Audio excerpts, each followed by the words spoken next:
Os habéis dado cuenta que Enrique es mi amigo. Por todo lo que ha dicho, que muchas gracias, inmerecido, Enrique, de verdad.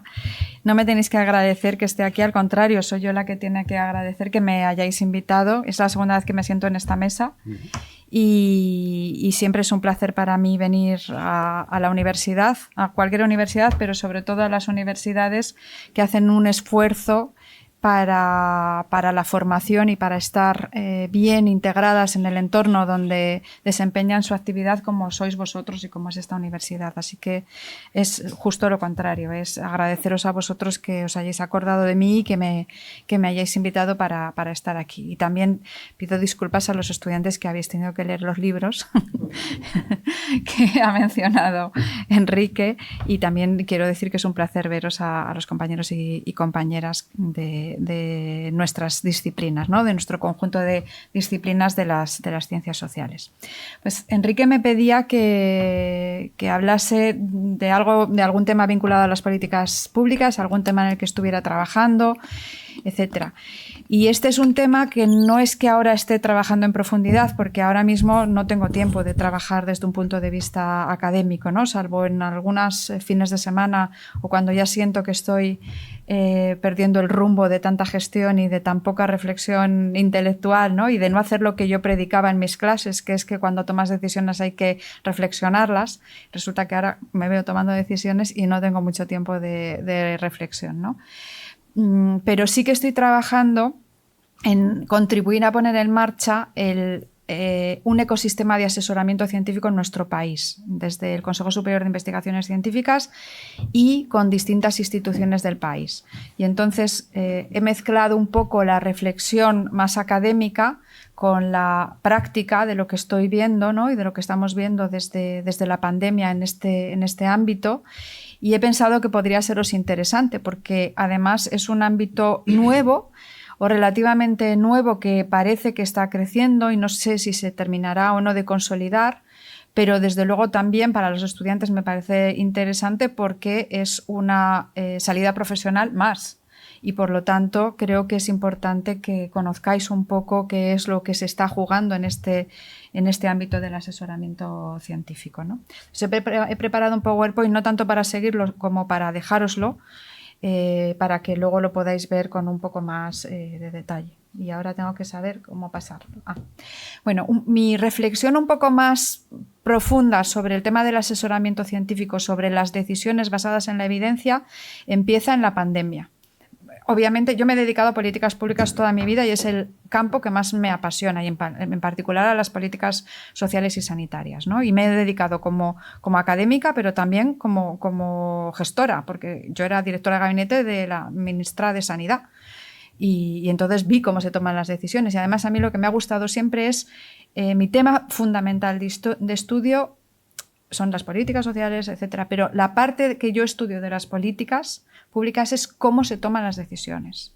Entender cómo los políticos toman decisiones, qué factores influyen en la adopción de decisiones, por qué en unos países se toman unas decisiones y en otros países se toman otras. Por ejemplo, por qué España tiene un sistema sanitario como el que tiene y Estados Unidos tiene uno como el que tiene, que es diferente, ¿no? Entonces, mi interés siempre ha sido entender ese proceso de policy making en los políticos y en perspectiva comparada mirando a varios países. Entonces sí que había pensado sobre el asesoramiento científico, pero no me había parado a pensar estrictamente sobre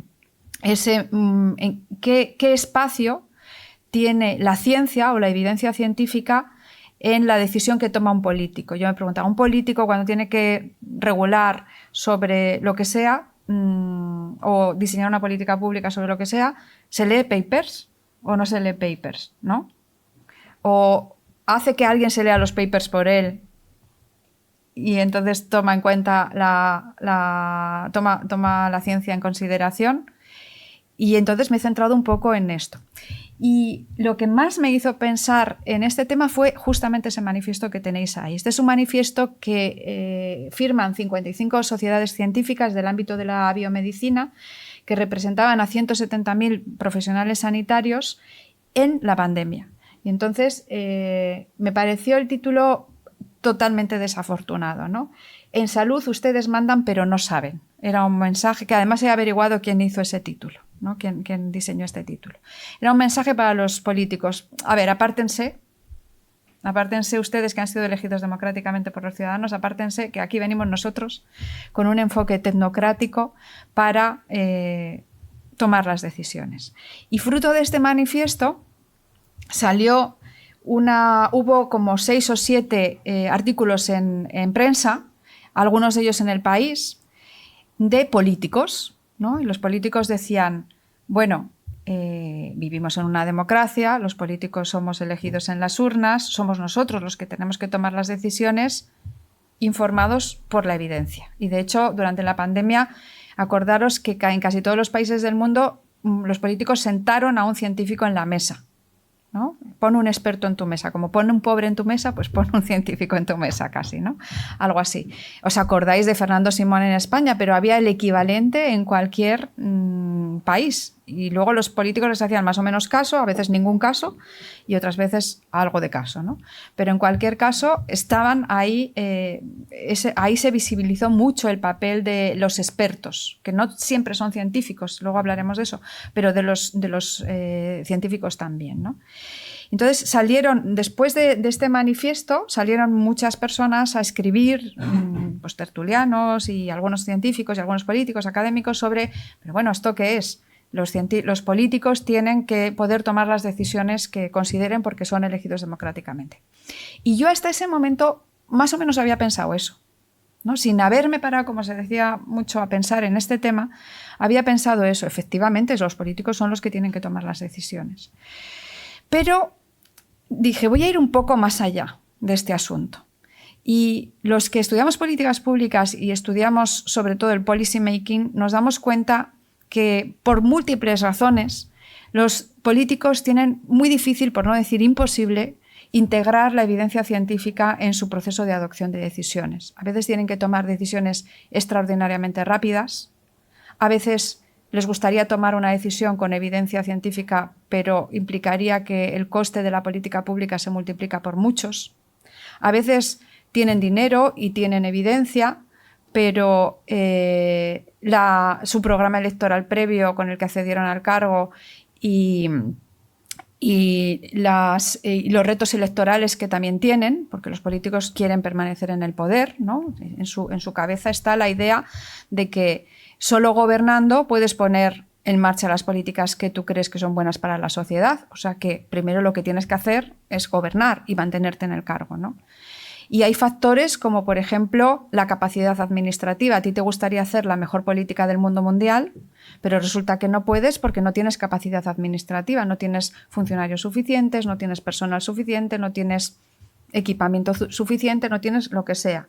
O porque necesitas cambiar una ley y no tienes mayoría parlamentaria, el Parlamento está muy dividido, como por ejemplo ocurre en este contexto concreto en el que estamos viviendo en nuestro país. Es decir, que tienen innumerables factores que tener en cuenta cuando adoptan las decisiones. Y por lo tanto, el hecho de que nos parecería casi natural, pues hombre, claro, tienen que tener la evidencia en cuenta, pues es muy complejo. Entonces, pasé de pensar en que los políticos son los que tienen que decidir con los criterios que sea, a pensar en que teníamos que ponerle más fácil a los políticos el que contaran con la evidencia en su proceso de adopción de decisiones. Es decir, en resumidas cuentas, creo, y este es el hilo de la exposición, que debemos exigir a los políticos que no ignoren la evidencia científica en su proceso de toma de decisiones. Pero como somos expertos en gestión pública, en políticas públicas, politólogos, sabemos que esto es muy complejo para ellos en el día a día y entonces tenemos que pensar en mecanismos que les faciliten integrar la evidencia científica en su adopción de decisiones. ¿Vale? Esta es la idea. No nos tenemos que conformar con, pues claro, que decidan lo que quieran o que hagan lo que puedan. No, hay que facilitarles y pensar en qué mecanismos podemos, lo que podríamos resumir en la frase, de institucionalizar un sistema en el que los políticos puedan acceder con cierta facilidad a la evidencia que se produce sobre distintos temas. Porque otro mensaje que os quiero lanzar es que todo está estudiado y todo...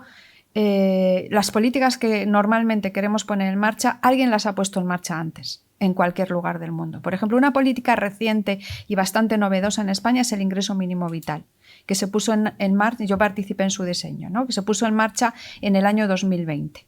Esta política tiene muchos años en el resto de los países europeos, en unos más que otros, en algunos décadas, ¿no?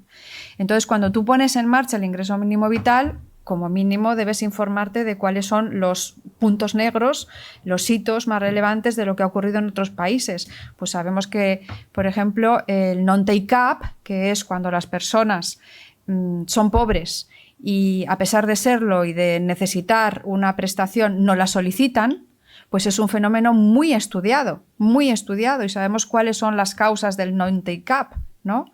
Pues, por ejemplo, cuando diseñas prestaciones muy burocráticas o cuando la gente no le gusta reconocerse como pobre, o etcétera, o son muy difíciles de solicitar, etcétera, o no has proporcionado toda la información para que la gente la solicite. Entonces, ¿qué menos que informarte de los problemas y de buscar evidencia de los problemas que ha habido en otros países para que a ti no te vaya a pasar eso en tu diseño de política pública, ¿no? Bueno, pues esa es un poco la idea de casi todo se ha hecho antes en otros sitios y entonces es relativamente sencillo, si no tienes tiempo de producir tu propia información y tus propios datos y tu propia evidencia científica para tomar decisiones, es por lo menos fundamental que busques lo que se ha hecho en otro lugar porque seguro que alguien lo ha estudiado antes, ¿no? Entonces esta es la idea. En el caso concreto de la COVID, fijaos que se decía muchas veces que las decisiones que había que tomar, y de hecho luego lo observamos, eran demasiado complejas para dejarlas en manos de los científicos, ¿no? Los científicos muchas veces, además, con cómo está evolucionando la política científica y la ciencia en los últimos años, estamos cada vez más hiperespecializados. Y por lo tanto es muy difícil, cada vez más difícil, encontrar gente que tenga una visión general de los problemas públicos, ¿no? Y sin embargo es mucho más habitual en el personal de las administraciones que toma decisiones que tengan esta otra visión más amplia. En el caso, por ejemplo, de la COVID, hubo, fijaos, en el caso de Trump y Bolsonaro, hasta 81 premios Nobel apoyaron a Biden en contra de las cosas que proponía Trump. Y varios editoriales científicos de las revistas científicas más importantes del mundo se pronunciaron en contra de Trump y de sus políticas de lucha contra la COVID, ¿no? Es decir, la ciencia ahí tuvo un papel muy importante. Pero los científicos decían eso: científicos, ustedes propongan que nosotros ya veremos lo que hacemos. Ese es un poco el planteamiento.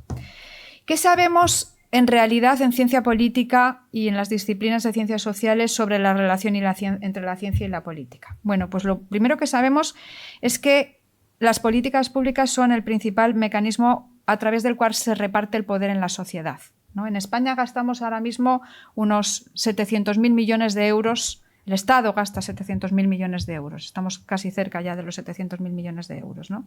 Eso es muchísimo dinero. Y ese dinero lo ponemos en políticas públicas. Y ese dinero que ponemos en políticas sanitarias, en políticas educativas, en políticas de lo que sea, implica que tú das y quitas oportunidades a las personas, a la gente, ¿no? Si tú tienes un diseño de política pública que no favorece a toda la ciudadanía, sino solo a unos pocos, estás dando un poder a una parte de la ciudadanía que se reproduce y dura décadas y generaciones y causa desigualdad y igualdad, etcétera, etcétera. Es decir, las políticas son demasiado importantes para dejarlas en manos de unos pocos, ¿no? Unos pocos sean científicos, unos pocos sean políticos, etcétera. Es una cuestión importantísima.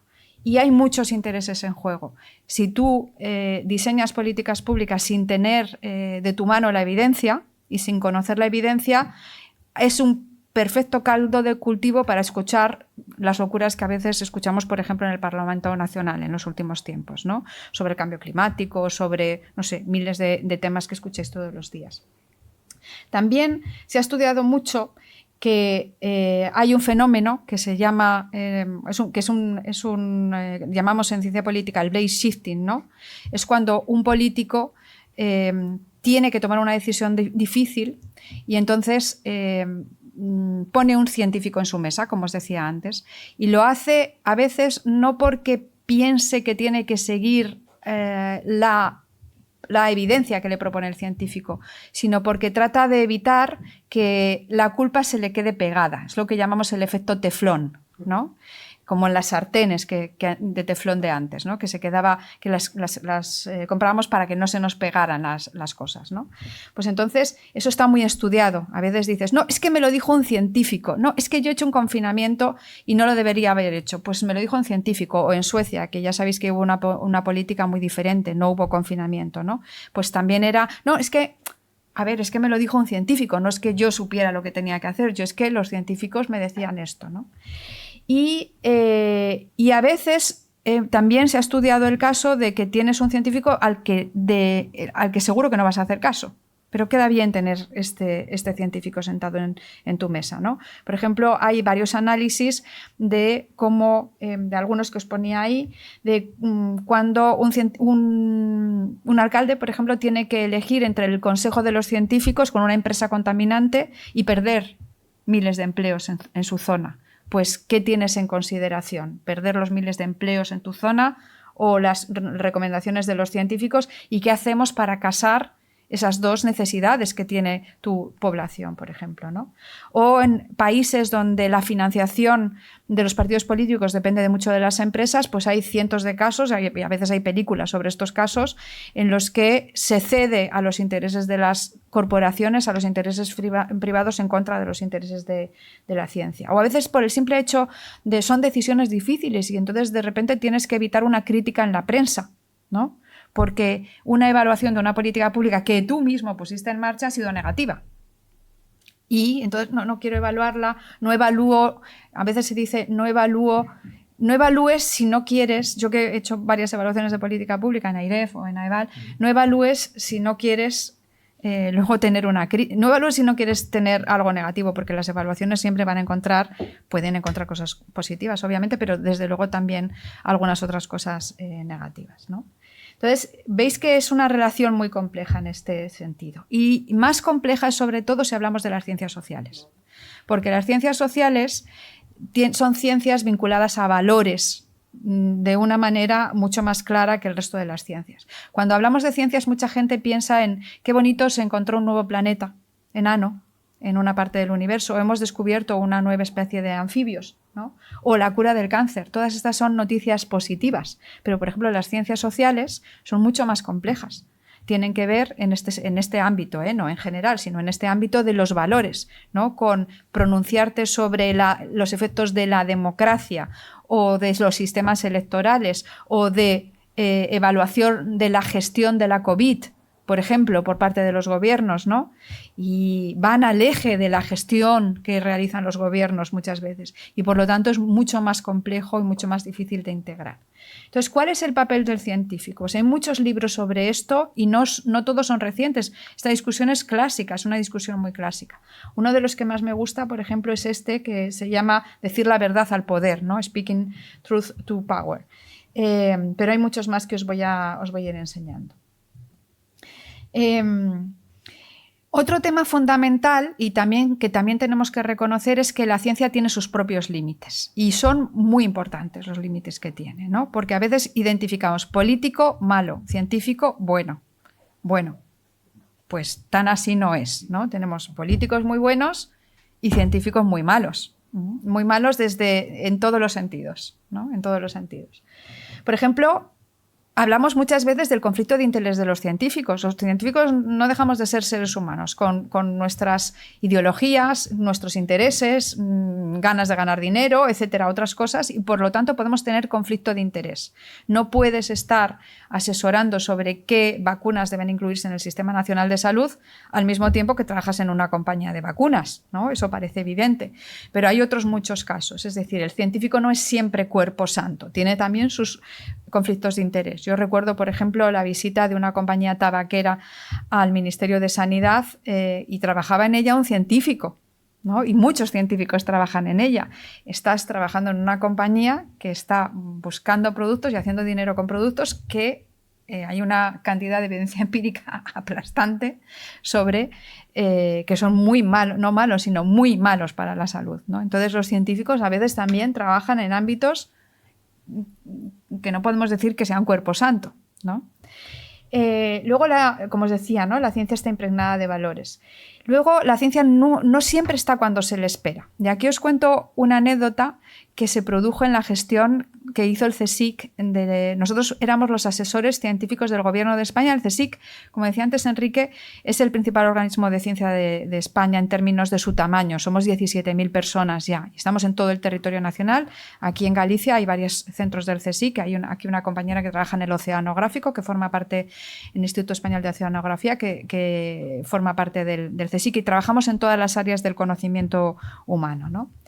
Y fuimos nombrados por el Gobierno de España asesores científicos de la DANA. Yo me incorporé a la CECOPI famosa, que ahora ya todo el mundo sabe lo que es, al 6º, 7º o 8º día, y luego ya en todas las CECOPIs hemos participado, o yo misma o alguno de mis compañeros y mis compañeras del oceanográfico, etc. Desplegamos nuestra flota de drones, nuestra flota de barcos, nuestros laboratorios móviles, sobre todo trabajamos en el tema de la recogida del lodo, etc. El lodo era el principal problema de la pandemia, porque había lodo. Yo cuando fui siempre recordaré ese día y se me quedó grabadísimo. Llegué 13... Aunque me incorporé antes a la CECOPI, visité la zona 0 el día número 13, después de la DANA. Y no podía pensar que eso era nuestro país. ¿No? Decía, es imposible que 13 días después de lo que ha pasado esto siga así. No acepto que estoy en España, no puede estar pasando esto en mi país. Me parecía completamente imposible. Y el tema central de la DANA durante los 3-4 primeros meses fue el lodo.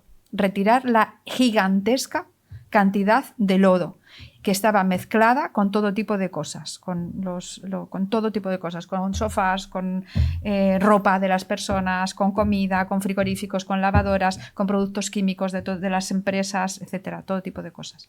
Y se convirtió en un problema gravísimo porque no había capacidad para retirar todo el lodo. Cuando yo llegué el día 13 había lodo por todos los sitios y siguió habiendo lodo meses y meses y meses. Entonces el problema clave de la DANA fue cómo recoger el lodo, ¿no? Porque las máquinas que tenían para absorber el lodo, que allí llamábamos las chuponas, pues cuando ya llevan mucho tiempo funcionando se atascaban y no teníamos suficientes en España, hubo que traer de otros países, etc. Entonces, ¿cómo recoger el lodo? Y yo estaba en la CECOPI y notaba una presión enorme de los decisores que estaban allí y de todos los cuerpos de seguridad del Estado. Está la Guardia Civil, los bomberos forestales, los bomberos normales, la Policía Nacional, los sanitarios, estábamos allí todos en la sala.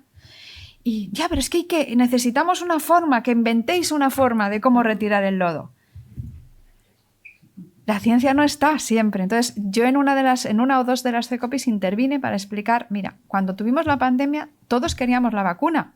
Y conseguimos una vacuna en un año. El SIDA todavía no tiene vacuna, ¿no? Ahora, dadme unas semanas para que inventemos un producto que nos sirva para retirar el lodo. Inventamos el producto en el CSIC, tenemos la patente, ¿no? Que luego lo cedimos también, pero inventamos un producto, pero no estaba el día 1, ¿no? Pues muchas veces la ciencia no está para lo que se espera. Las decisiones son hiperrápidas, la ciencia se cocina a fuego lento y la buena ciencia más a fuego lento todavía, ¿no? Ahí estábamos 17.000 personas con un grupo de asesoramiento científico potentísimo, pensando y desplazándonos a la zona 0, pensando cómo recoger. Al final se inventó un producto que hacía que el lodo se solidificara y en vez de necesitar las chuponas lo podía sacar mucho más fácilmente con las palas, ¿no? Un producto inspirado en los pañales de los niños, ¿no? De los pañales que recogen el pis de los niños. Bueno, pues eso pasa a veces. La ciencia no está siempre cuando se le espera. Luego hay temas que no se estudian en la ciencia. Hay 7.000 enfermedades raras y no tenemos cura para la gran mayoría de ellos, porque ya sabemos cómo funcionamos los científicos, sobre todo en algunos países. Funcionamos con el dinero que captamos. No hay una financiación basal para la ciencia, que eso es mi principal reivindicación. Tenemos que estar siempre pidiendo proyectos y hay cosas que no son rentables, no se estudian, las empresas no los estudian y la ciencia no las estudia, ¿no? Y luego también despreciamos, a veces los científicos tendemos a despreciar otras personas que la literatura científica llama el científico gris o el experto gris, que a mí me gusta más poner el experto en la sombra, ¿no? Que es ese señor o esa señora que en la pandemia lleva 30 años trabajando en el Sistema Nacional de Salud y de repente le dicen que tiene que hacer no sé qué o no sé cuántos, un científico venido de, no sé, pues de Oxford, de Harvard o de donde sea, que no tiene ni idea de cómo funciona el sistema, ¿no? Que hay una cosa aquí que se llama atención primaria, que hay políticas de salud pública, etc. Entonces da unas recomendaciones que no son aplicables para el sistema, ¿no? Aunque seas el mejor científico en tu área. Y por lo tanto, al científico le tiene que acompañar un experto en la sombra, un gestor público bueno que tenga experiencia, ¿no? Entonces aquí está el político, está el gestor público, el experto en la sombra y está también el científico, ¿no? Y es todo mucho más complejo. Luego hay buena ciencia y mala ciencia, hay muchos trabajos sobre esto, simplemente que os suenen. La mala ciencia, pues el ejemplo clásico es la eugenesia nazi, ¿no? Como los nazis utilizaron la ciencia para muy malos propósitos y ahí hubo una conjunción entre mala ciencia y mala política. Y luego hay buena ciencia y buena política, ¿no? Hay ciencia que se aplica bien y entonces producimos resultados virtuosos, pero hay que recordar que también hay mala ciencia. Aún así, aunque haya mala ciencia, ¿por qué hablamos de este tema? Pues porque lo que sabemos, la evidencia que tenemos es que cuando las políticas públicas se diseñan sin tener en cuenta la evidencia, son un despilfarro de recursos, para empezar a hablar. En segundo lugar, tenemos muchos casos, y también existen muchos libros, a veces muy divertidos, de fiasco de políticas públicas, de failures, ¿no? de fracaso de políticas públicas. Hablamos también de ideas zombies, aquellas ideas de política pública que sabemos que no funcionan y políticas que se siguen aplicando. Por ejemplo, la repetición de curso escolar. Hay evidencia científica de que no funciona como una política que combata el fracaso escolar y, sin embargo, pues, los niños siguen repitiendo curso. ¿Pero por qué? Pero si tenemos evidencia, ¿no? Ese sería otro tema. ¿Por qué seguimos utilizando o aplicando ideas zombie en políticas públicas? O tenemos ideas fantasmas, que son aquellas que sabemos que funcionarían, pero que nadie se atreve a poner en marcha. Quizá porque son impopulares y, por lo tanto, pierdes votos si pones esas políticas en marcha, ¿no? Sabemos que una teoría del cambio equivocada puede matar. En políticas públicas, recordad que llamamos teoría del cambio a las ideas que están detrás de las políticas que se diseñaron. Es decir, una teoría del cambio es que si limito la velocidad en las carreteras, pues tendré menos accidentes de tráfico. Esa es la teoría del cambio, ¿no? Tendremos que ver si hay evidencia empírica que diga eso o no, ¿no? Si a más velocidad, que en este caso sí, a más velocidad se producen más accidentes. Pues si te equivocas con la teoría, es que puedes acabar matando a la gente en determinados sectores de política pública, en políticas sanitarias, en políticas de seguridad, ese tipo de cosas, ¿no? Por ejemplo, pues no confinando a tiempo puedes matar a la gente, ¿no? O confinando demasiado a determinados sectores de la población, como mujeres maltratadas, pues puedes terminar matando a la gente. Entonces, tenemos que ser muy cuidadosos en el diseño de políticas científicas. Otra razón es porque avanzan mucho las pseudociencias y el negacionismo. Por ejemplo, la homeopatía. Hay gente que sigue utilizando homeopatía cuando la evidencia científica es aplastante. El Sistema Nacional de Salud británico tenía, que ya ha cerrado, 5 hospitales dedicados a homeopatía. En el caso de España, las mujeres universitarias de clase media son las que más siguen consumiendo homeopatía, cuando sabemos la evidencia ya es más que aplastante sobre el no funcionamiento de la homeopatía. O sea que incluso en la clase media ilustrada estamos creyendo todavía bulos, ¿no?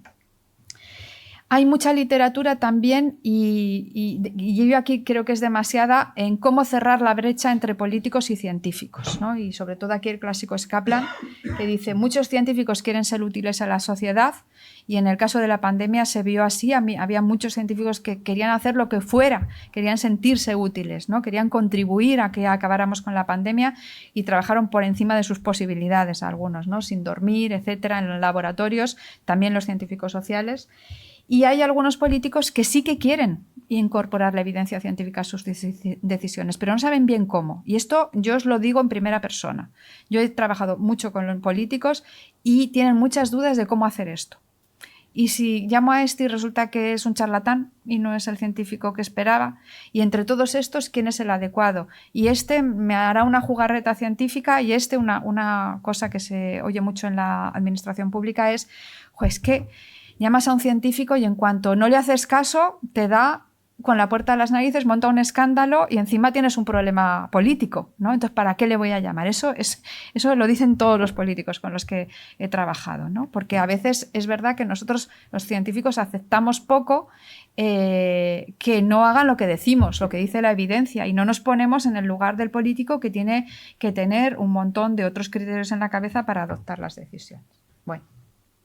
Entonces hay muchísimos factores. También hay un libro de Capano muy reciente, que es experto en políticas públicas, que estudian qué factores afectan al uso del conocimiento por parte de los políticos, ¿no? Y no voy a centrarme en todos, pero hay algunos, por ejemplo, que la carencia de habilidades analíticas por parte del policy making, los valores o la ideología. Tienes en tu cabeza una cuestión ideológica central y lo único que haces es buscar evidencia que apoye lo que tú crees, ¿no? Porque ese es otro problema que tienen los políticos, luego hablaremos de ello. Intereses en juego, etcétera. Hay un montón de trabajos sobre este tema. Hay 4 factores que sí que os he destacado más. Uno es la personalidad de los políticos, que tienen un rechazo a los datos, a la ciencia, tienen una especie de cierre epistémico.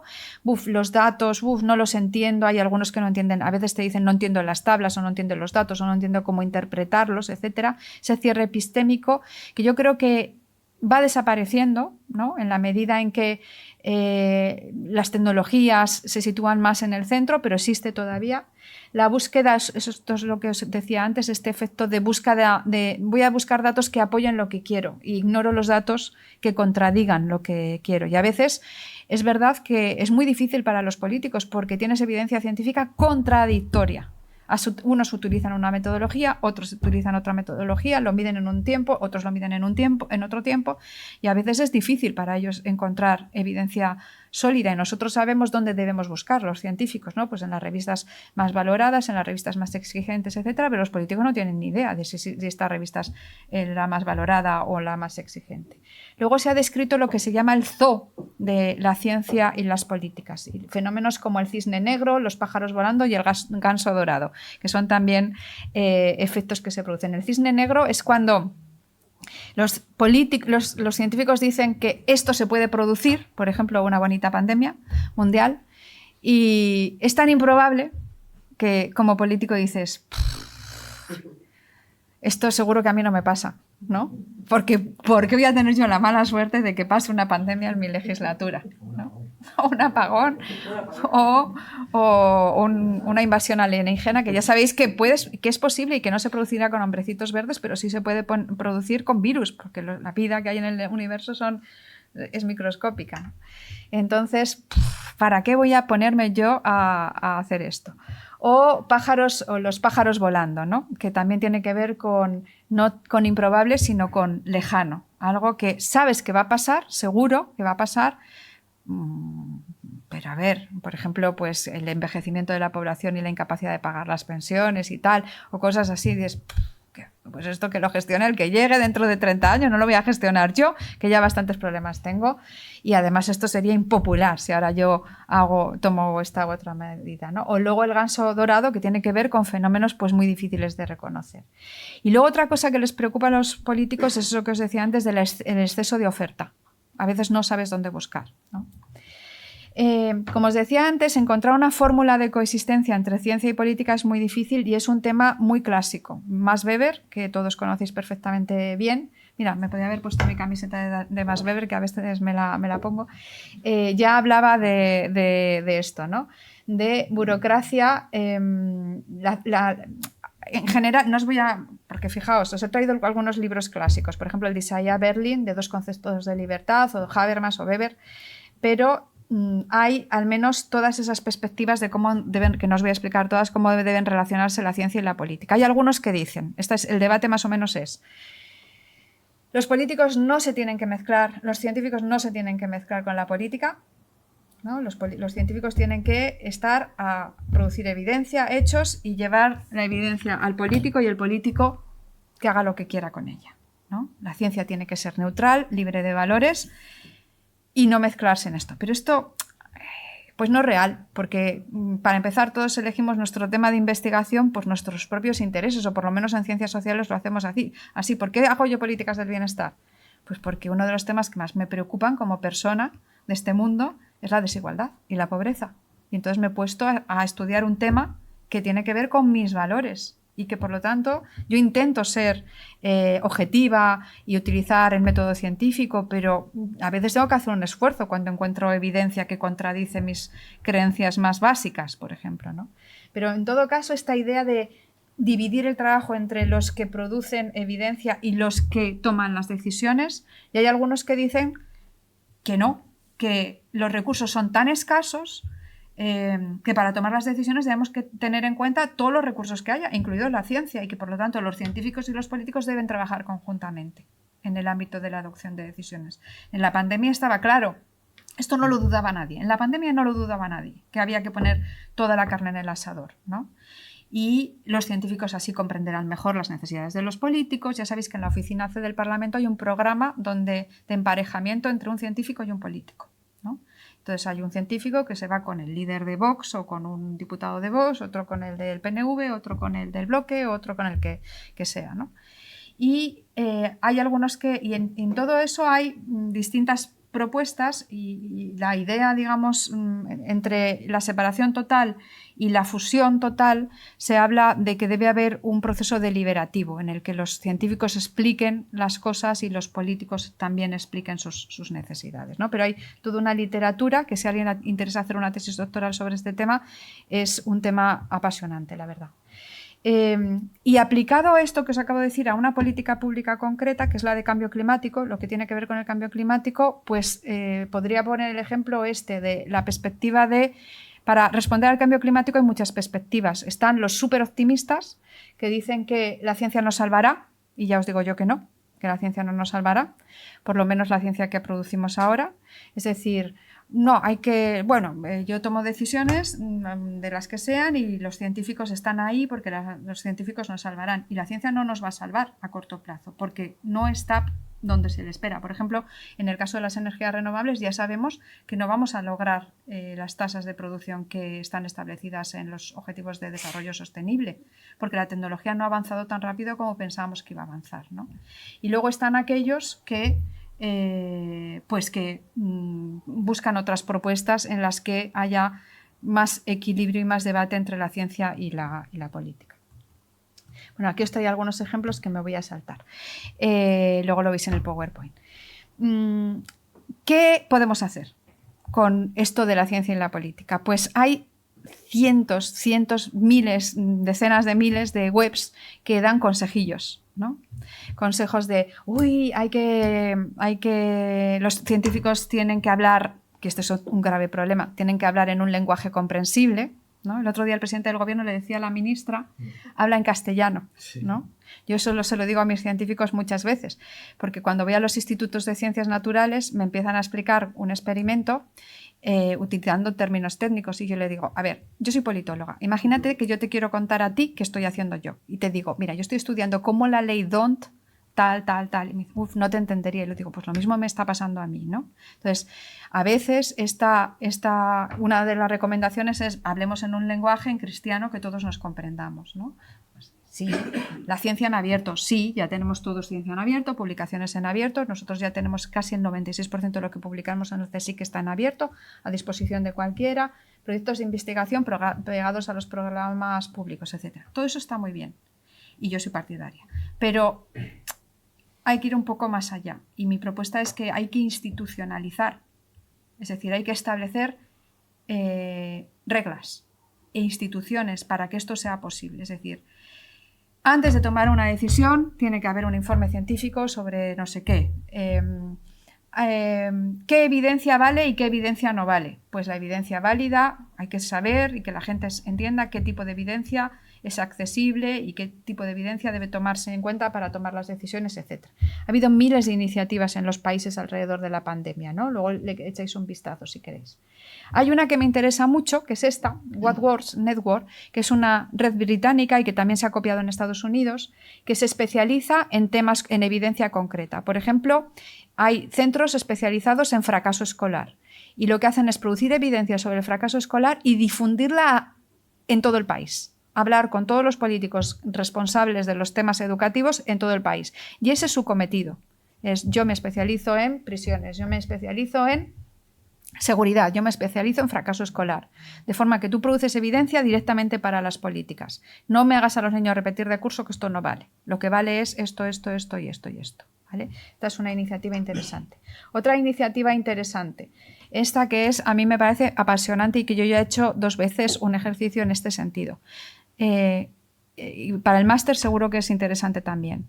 En un máster del INAP que reunía a responsables públicos españoles y extranjeros y responsables públicos de los 3 niveles de gobierno, hicimos un ejercicio que yo copié de la Ley de Evidencia para las Políticas Públicas de Obama, pero que también se lleva a cabo ahora en Canadá y en el Reino Unido, que es preguntar a los funcionarios que están al pie del cañón sobre qué temas necesita usted evidencia, ¿no? Y en mi caso, en el último ejercicio que hice, me salieron 217 temas.